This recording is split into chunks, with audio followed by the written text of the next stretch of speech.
case I'm invincible. I win every single game. I'm so powerful. I don't need batteries.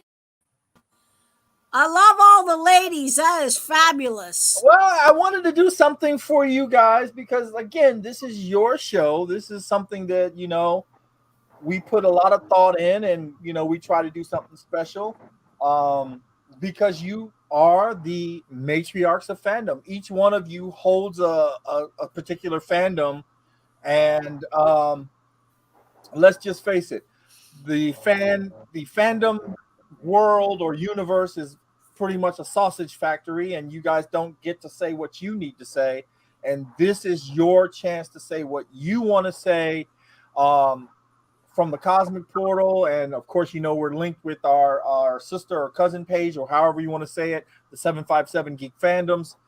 And you ladies, you ladies are, thank you, the matriarchs of fandom. Each one of you, again, holds a key into fandom and has a great knowledge to bestow upon us. And let's face it, without you ladies, us guys wouldn't be here to enjoy our fandoms, okay? Because your mothers, your sisters, your aunts, and you guys introduce us sometimes into a fandom. So with that being said, I want to thank you. We might be able to squeeze one more fandom in before we do the shutdown. If not, we'll come back in January strong and vibrant and ready to do one. So this is the Christmas episode. This is what you wanted under that tree or in your stocking. And hopefully you guys can give me a pretty good idea of, and there's the car. Hi, Wolf. Of what Christmas was like in your home or in your childhood at the time. And we're going to start it off with the head of the matriarchs table, Miss Lady Gray. So Christmas was always a big deal. My parents went all out. My mom always did. So while I might whine that there were some geeky toys I didn't get, I certainly never, ever wanted for anything. So, Christmas was always wonderful. Always had a stocking full of gifts, plenty of gifts under the tree. My parents always did it upright. All right. Miss Liz. Well, like Lady Gray, my parents and my grandmother really did it up. We always did plenty of baked goods, both from my mom and my grandmother, and they always let us kids participate, and we made cookies and God only knows what else.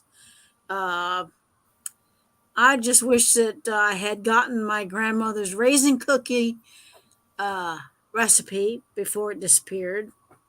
She made the best raisin cookies in the whole world.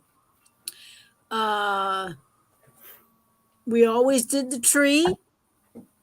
We would always go out and buy the tree, and then Dad would put it in the bucket down in the cellar. And when the time came, he would bring it in and he'd put it up. And because we had a Siamese cat when we were growing up, he had to wire it to the ceiling because for some time in her early life, she liked running up that tree. She got over it, but she used to run up that tree, and if we didn't have it wired to the ceiling, it would come, And there were a lot of expensive ornaments on that tree, and heirlooms from, past family and whatnot. And we always did the tree. We always, Dad would always read night before Christmas. We always had stockings. Stockings were always opened up first. And then we always had somebody who got to play Santa, get to pass the stuff out. And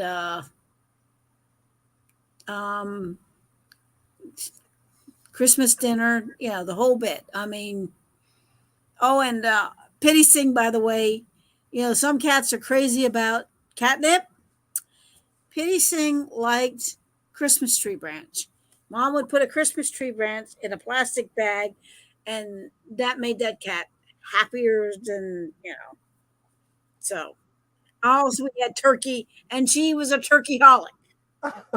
All right, Miss Liz. Miss Abigail? I don't know. Our Christmases were always we always had like several Christmases. Like we had Christmas at home, and then we would travel and we would go see these grandparents and those grandparents. And so Christmas for us was always, at least when I was younger, was always traveling. We loaded up. I remember loading, 4 of us kids in the back of a white Chevette and going clear to Michigan from Virginia. So, Wow. yeah, we always traveled for Christmas. It was, go to the, we always had Christmas at home, and then we would travel, and then it was grandparents in Michigan. My other grandparents would normally spend Christmas at our house. And my dad and my grandpa would get drunk building whatever needed to be put together, because you didn't get toys still in the box. No, you got toys set up, displayed out, built to where when you got up, you could play with things. So, but they would get drunk the whole time they were building stuff. So there was a lot of cussing involved. And then we would have our Christmas, and then we would pack into the car and head off to Michigan to go see our other grandparents. And that's what our Christmases were. It was a lot. Wow. Miss Patricia. Well, most of my early Christmases were spent in Germany, where I grew up. So we would do the Christkindl's Market in Nuremberg, or the Christchild's Market, get the fresh Lebkuchen, watch the children carrying lanterns up to light the castle, all the castle windows. And when my dad retired, we had a 300-acre farm in Michigan, and I was the one that cut down the Christmas tree. I picked it out in the fall, tied something on the branch so I knew which one it was, and then I would cut it and carry it back to our farm, and we'd put it up. And that's pretty much it. Well, I mean, then it seemed like everyone had a great little experience. And then you have Tabitha, one of the 757 Geek Fandom's members on the page. She had got an extended Lord of the Rings when it came out, was the best Christmas gifts she had gotten, one of her favorites. I remember that set. I remember how long it was too. So it sounds like you guys had a very, nice, and all your Christmases were always nice and everything else. So what was that? Oh, yes, Miss Liz? Did everybody else go caroling at Christmas too? Oh, that's a good question. Oh, no carolers. We went caroling, and we would go around the neighborhood and check out all the lights. Well, my dad made me do it once, and I didn't like it. There was just no way I could go. I really enjoyed it. I loved it. So we would always go look at the lights, but we didn't go caroling. What was the one gift that you truly wanted, but you didn't get? Ooh. I'm going to give you guys a couple of seconds to think about it, and then I'm going to start with Miss Abby. Give you a couple seconds. I'm going to tell you, growing up, I don't remember. My mother would tell me that we had a few bad Christmases, but as a kid, I always told her I don't remember them. The one Christmas that stands out for me, and that'll be the next question, what stands out for you as your best Christmas, was, of course, when I got my Millennium Falcon. And it wasn't because I got it. It was because my mother told me what she had to do to get it. because it was a sold out toy. And she told her friends if they saw it, buy it, she would pay for it, da da da da da. And 2 days before Christmas, a friend of hers found it, and there it was under my tree. But what was the gift you didn't get that you wanted, Miss Abigail?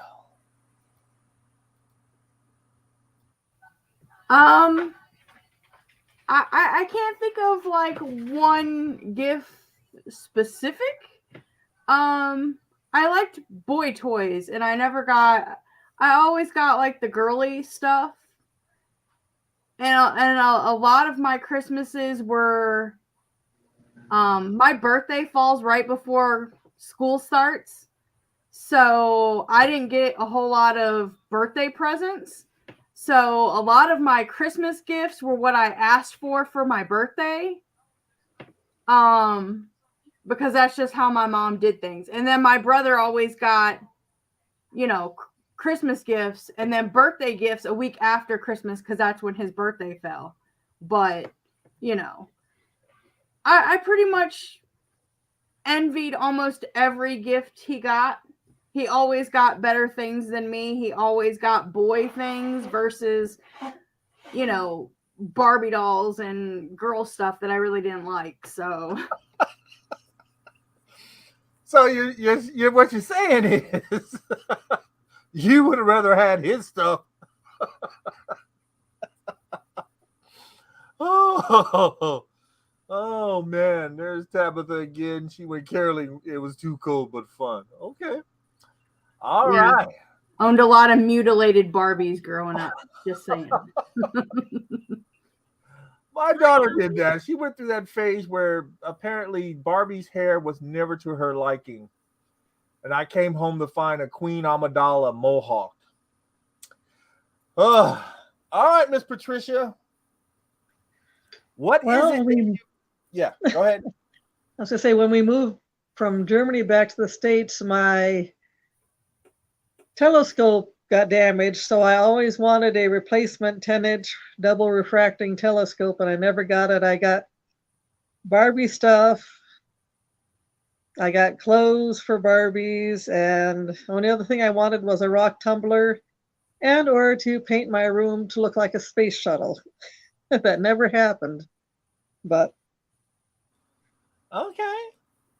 A little, I would have to say a little unconventional, but that's nice that you were already in the sci-fi world as a child. I think that's really interesting. You were already on your little sci-fi journey. Yes. All right, Miss Lady Gray. So when I was really little, I wanted a Donny Osmond doll. And I know I'm really dating myself, but when I was really little, I had the biggest crush on Donny Osmond. So I wanted a Donny Osmond doll, and apparently they were sold out because my mother couldn't find one. So I got an IOU in my stocking from Santa Claus. And then when I got older, I wanted a Millennium Falcon. And I remember I was so mad that Christmas because my brother got it because it was a boy toy, and I got clothes. So I think that was my mom's way of telling me it was probably time to grow up. But, never grow up. It's a trap. Oh, Miss Liz?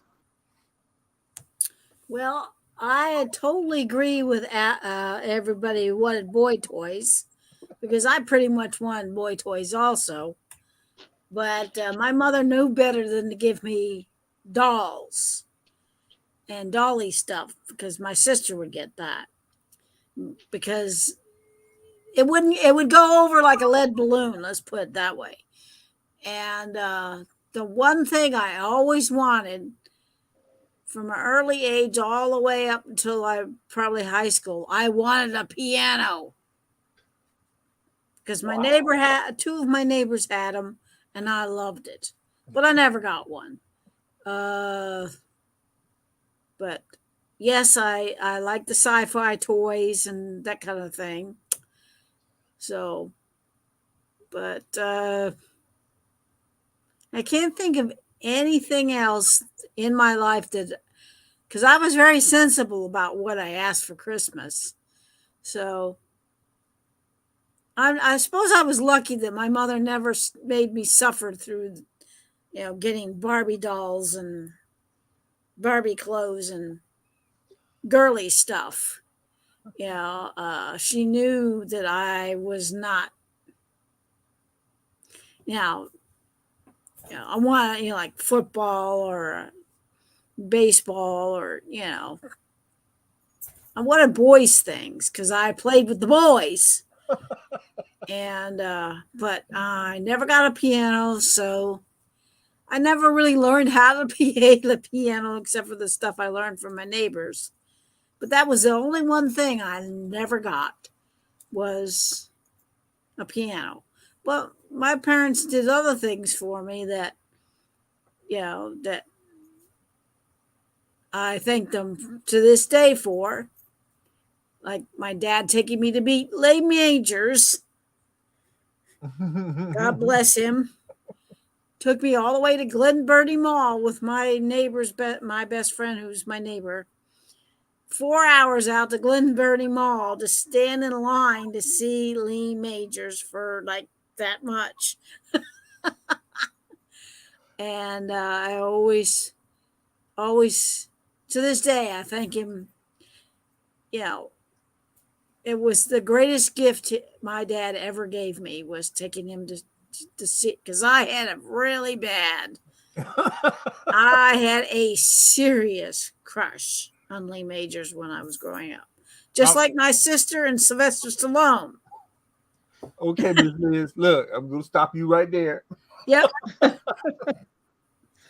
all right, ladies, we've been rounding the show off for a 30-minute marker. So what I'm going to do, the Christmas that stands out the most to you. All right. You think about that one Christmas. I gave you the example. For me, it was the Millennium Falcon. And what my parents did was they put a Barbie house in the big box. So when I went down there thinking I got a Millennium Falcon and I saw a Barbie box, I almost broke out in tears. And then my sister yelled, "I don't want this." And I looked over and there it was. So again, very memorable Christmas.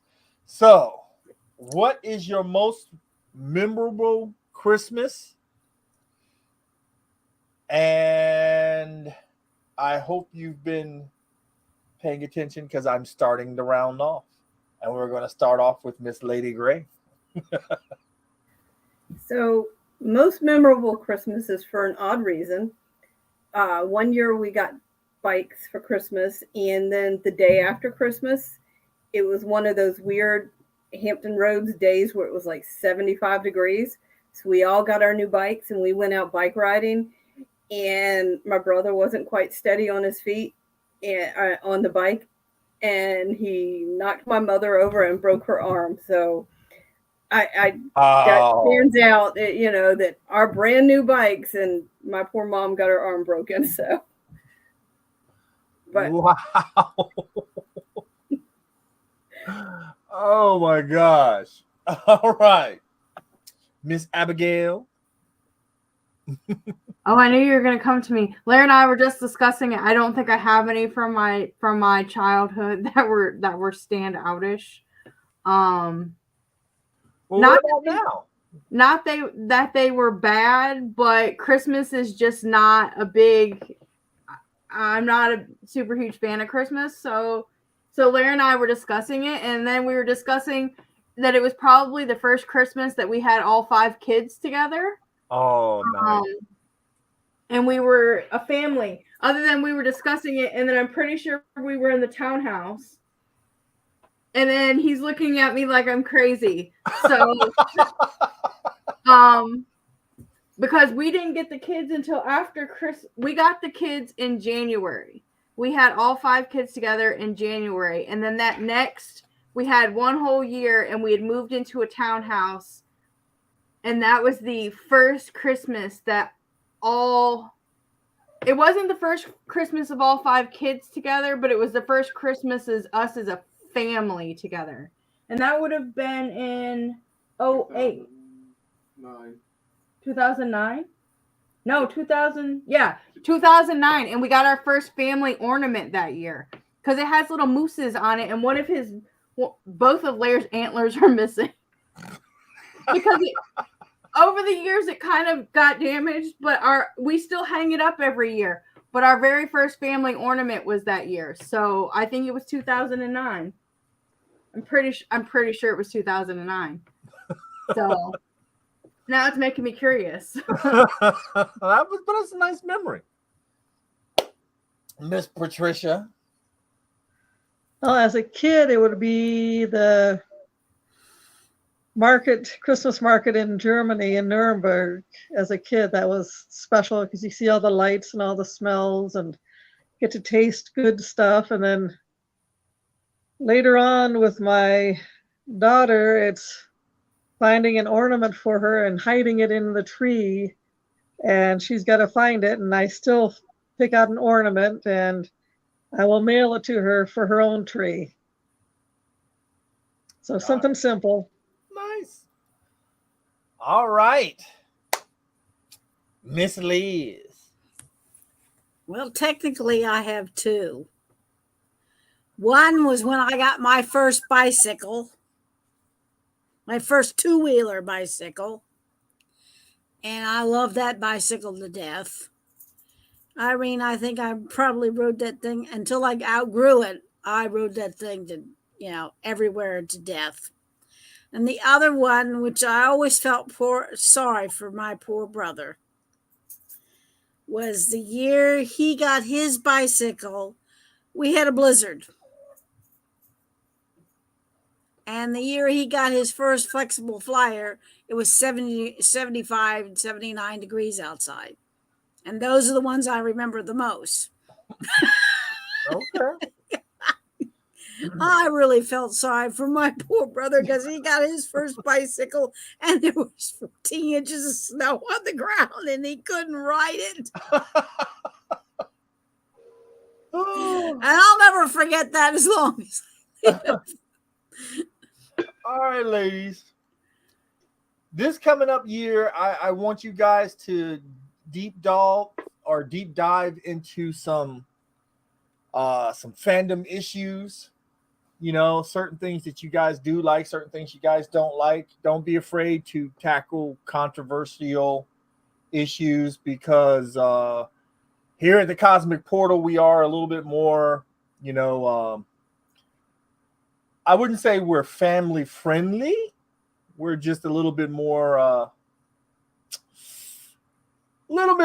the, adultish side, you know what I mean? So your commentary can be straight the way you like it. And most of you ladies, please do not take this the wrong way. You have your nice opinion, okay? I'm not going to say the other word.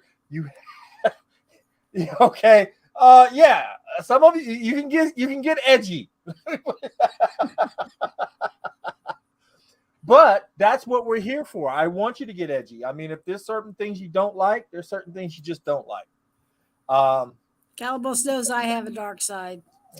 Yes, Miss Liz. Yes, you do.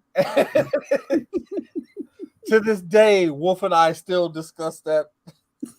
You had my cheeks hurting so much. You had me in tears laughing. But again, this is you guys' show. You guys choose the rhythm of how we go, and we'll talk about whatever you want to. Do not be afraid to talk about, character changement. If there's too many dudes in something, it's totally up to you. Now, I'd like to make a proposal that, what is this? Oh, we love your dark side.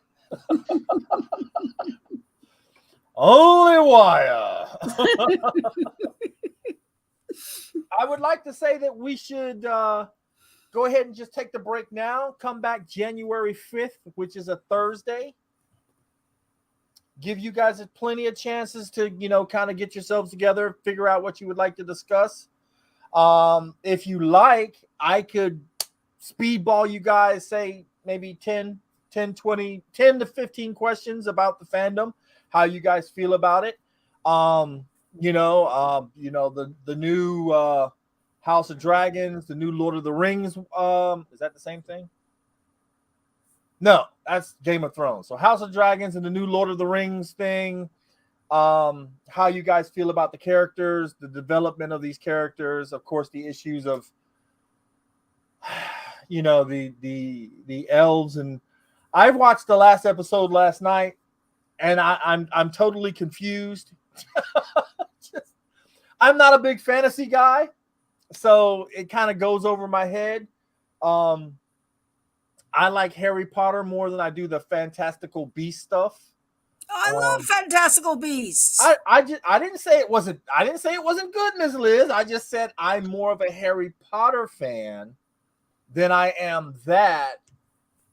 Because I couldn't get into the whole going to another place with people, animals in your briefcase, and I couldn't. Yeah, like the car is saying right there, if you have any interest or not, I still want to go to Universal and go to Harry Potter Land. I want to do that. And again, I am not a big fantasy fan, but that's something. I heard about all that. And you can use the wands to do stuff. I want to do stuff like that. It's weird. It's really weird because, again, I am not a big fantasy person. They have a new Dungeons and Dragons movie coming out. I don't know if you guys seen the preview for that.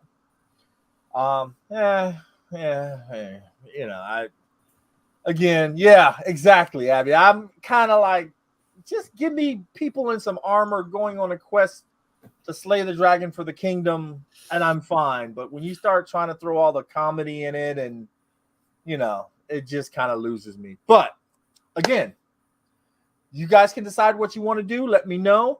At the first of the year, you guys should all have your new matriarch shirts. Not a requirement to wear it, but it is a requirement that you embrace your shirt and love it.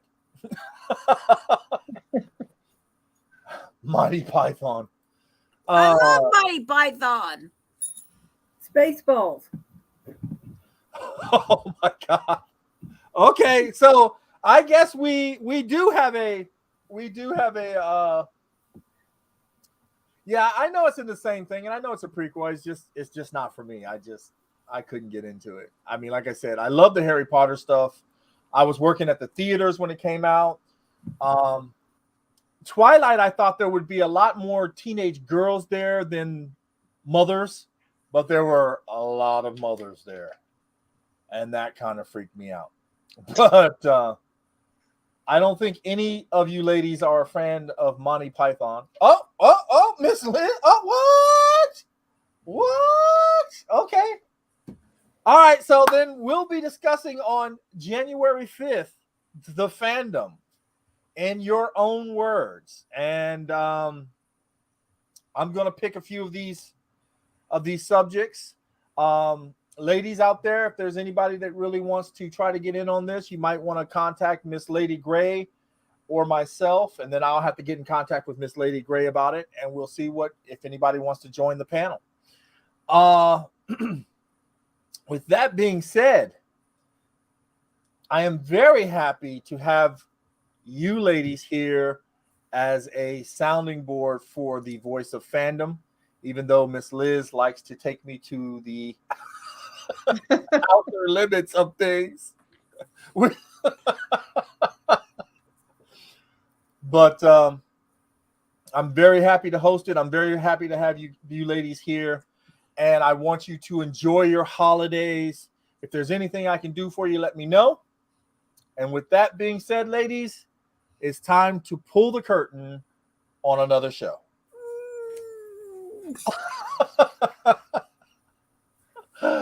All right, ladies. I will see you January 5th, 8 o'clock.